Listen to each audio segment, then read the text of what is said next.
Դպրոցները կառուցում, թե փակում են։ Հայաստանում մինչև 2026 թվականի ավարտը ըստ կրթության նախարարի նախատեսվում է 308 դպրոց կառուցել ու նորոգել։ 308-ից 139 կլինի կառուցված, 169 կապիտալ վերանորոգված։ Սահմանված ժամկետները, սակայն, իրատեսական չեն համարում ոլորտի փորձագետները։ Ասում են, հանրապետության մի շարք դպրոցներում դեռ նույնիսկ նախագծի մրցույթները հայտարարված չեն, ուր մնաց թե եկող տարվա վերջին հիմնանորոգված դպրոց ունենան։ Այդպիսի մի դպրոց Գեղարքունիքի լիճքի հիմնական դպրոցն է։ Այստեղ էլ սայլը տեղից չի շարժվում։ Փորձագետը կասկած չունի, որ դարձյալ ձախողելու են։ Նախարարությունը սկա տեղեկատվություն, որ միջև տարվա վերջ, այսինքն 2025 թվականի ավարտը նոր կհայտարարվեն մրցույթներ։ Այդ դպրոցների մեծ մասը հələ նախագծանախաշվային հանձնաժողովների ձեռքբերման փուլում են գտնվում։ Այսինքն այդ իրենց թիրախին իրանք չեն հասնելու հաստատ։ Նախարարի ներկայացրած թվերում, սակայն, բացակայում են փակվող կամ փակված դպրոցների մասին տեղեկությունները։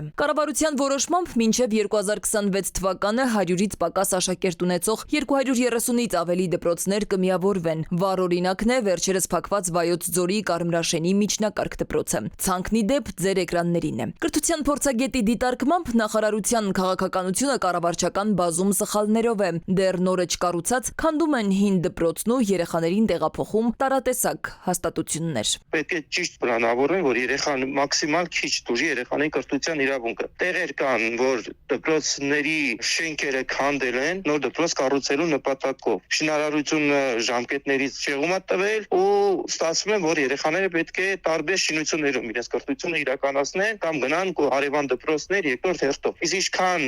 ձգձգում է շինարարությունը, այնքան այդ երեխաների կրթության իրավունքը տուժում է։ Թեև նոր դպրոցների կառուցումն ու հների վերանորոգումը կարևոր ներդրում են կրթության զարգացման գործում, միևնույն ժամանակ, սակայն, մարզերի բնակիչները պարբերաբար բարձրաձայնում են իրենց մտահոգությունները փակվող կամ միավորվող դպրոցների վերաբերյալ, ինչի արդյունքում գյուղական բնակավայրերը մեկընդմիշտ դատարկվում են։ Սա կարող է նաև բերել նրան, որ այն մարդիկ, որոնք դեռ այսօր այդ գյուղերում ապրում են, կարող են ընդհանրապես դուրս գան, գնան այն գյուղը, որտեղ դպրոցն է գործում։ Ստացվում է, մի կողմից պետությունը հայտարարում է դպրոցաշինության ծրագրերի մասին, մյուս կողմից բնակչության կրճատումն ու միգրացիան բերում են մի իրավիճակի, երբ մի շարք դպրոցներում պարզապես չկան բավարար թվով աշակերտներ, որպեսզի դպրոցը շարունակի գործել։ Կառավարության որոշումների պտուղները ըստ մասնագետների դեռ հետո ենք քաղելու։